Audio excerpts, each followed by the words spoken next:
Good morning, guys. I hope you guys enjoyed the last video of the parts update. Today is a brand new day, and as you can see right here, we have the engine stand. We are finally going to be taking the engine out one more time. This is the last time that we are taking the engine out. I'm still waiting on one major piece in order to finalize putting the engine in again. So let's go ahead and start disassembling the front end of this car, because this car is not the easiest to take apart, but we can get it done. So let's go ahead and get started.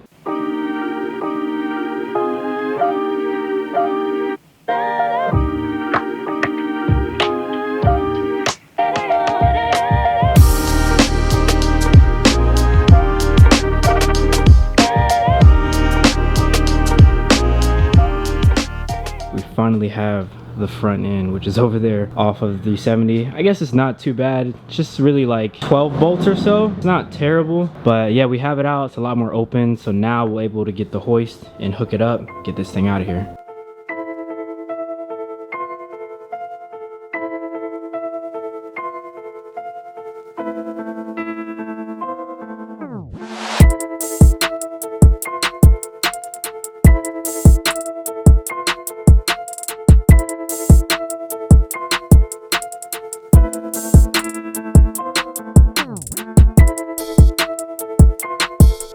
So as you guys can see, there's no engine in the 370Z anymore. We have the 2JZ outside with all of the parts that we're going to be installing. This isn't everything, but it is most of the things that need to go on to get it running essentially. The first thing that we need to do, we actually need to go ahead and put the correct studs and everything on the intake manifold, because this intake manifold does not utilize the studs. So there is a stud still on here currently. There's one there and there's one on the other side. So I need to remove those and then go ahead and put the correct hardware on there. And then lastly, for the intake manifold, there's vacuum ports underneath that need to put everything on correctly. So I want to get the intake manifold situated, then I'll move to the turbo side, and then we'll get to everything else. Hope you guys are enjoying the content. Drop a like for me and stay tuned. Also, let's go ahead and remove this because we are not going to be utilizing this anymore. So if anybody needs a stock 2JZ dipstick, it's yours. So another thing that's really interesting about that intake manifold, it doesn't utilize a gasket like this. So this is like a normal style gasket if you had the regular top mount intake manifold is what I'll call it. This one actually utilizes a gasket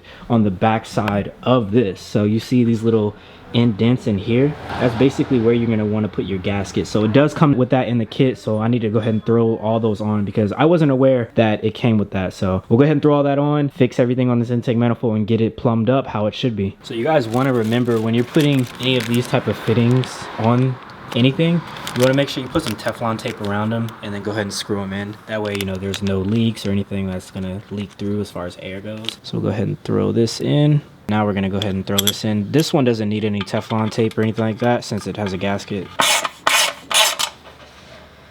I'm not going to be utilizing these at all, and the reason why is because you guys know I'm using fittings like this. So this is like the air fitting, and luckily enough it actually fits in 3 of the 4 holes. I'll go ahead and throw some new Teflon tape on this and actually put these on here, because once this is actually all the way tightened down, you can swivel it and point this wherever you want. So I'll point it to where they're not interfering with each other, and luckily I have a few left over. I have 2 more which will fill both of those holes, so that's pretty dope. The last hole, I'll throw in the big one that comes with it and then just run this to the brake booster. Look who the fight to show up. Look at this fool. What up, my boy? What up? I have 2 out of the 3 on. I'm gonna go ahead and put this last one on, but while I'm doing that, my boy is actually gonna go ahead and take off the rear main seal because we need to go ahead and replace that. It's the only seal on the engine that I didn't replace, so he's gonna go ahead and do that. Have the new seal here. If you guys need the part number, it's right there.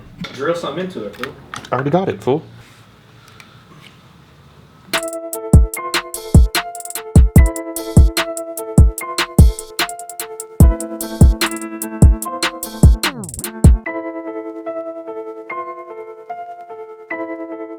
Alright, so we finally got the intake manifold all situated. Now we're going to be going ahead and putting our oil filter relocation kit on. So right now we took off the factory oil tree, and as you guys can see, we have the little union bolt I was talking about. So that is basically a bolt that goes to the 2JZ. The factory oil tree is kind of set up like this. So this essentially sits on the block and there's no bolt for it to actually mount on to. You actually put a bolt through this. So it's really weird how the JZ is set up. I've never really experienced an engine like this. So that's going to be a finished product. product, what it looks like as far as the oil filter relocation on the engine. And then you still have an additional piece that you can basically mount anywhere. So this piece you can basically put anywhere, and then this is the piece that's actually going to hold your oil filter. So if you guys remember the oil drain plug I was telling you about, this is the one that's factory on the 2JZ. As you can see, it's not an AN line, so I'm gonna go ahead and take this off and then basically just replace it with this one. So I'll show you the finished product.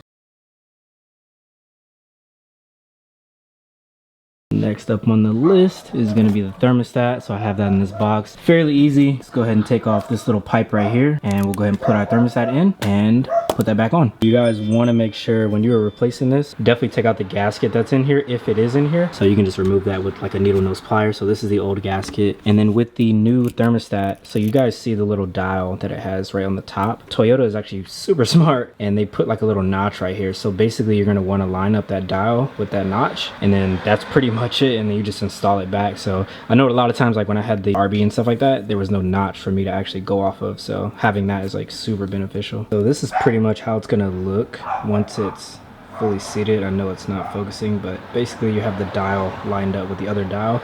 And then also another thing you want to note, you want to put like a little bit of lubricant on the side, so maybe like just a hair of oil, like just the slightest bit, so that way it slides in nicely, because if you don't, it will, you know, mess up the seal and stuff like that. Kind of funny, so my neighbor came over and actually was talking to me about the engine, so I was giving him a small update. But I went ahead and put the thermostat back in, so that was pretty self-explanatory. The next thing I'm going to be doing is go ahead and putting all of my boots and springs on my coil packs and just getting them ready. I don't want to go ahead and put the coil packs in here yet, just because I haven't gapped my new spark plugs to go ahead and like lay them all in. So I'm going to hold off on putting them in, and probably till tomorrow or the next video, but at least I can get them ready. So I'll show you that process right now. So I went ahead and put the springs in all of them. I don't know if you'll be able to see it on camera, but the spring is inside there. Got the springs in all of them. Super excited, and I'm really just, I don't know, I love these coil packs, the LQ9s. If you guys are ever interested in any swap of like an RB and SR, I highly recommend the LQ9s. I never had a problem with these, so I already know these are going to perform very, very well.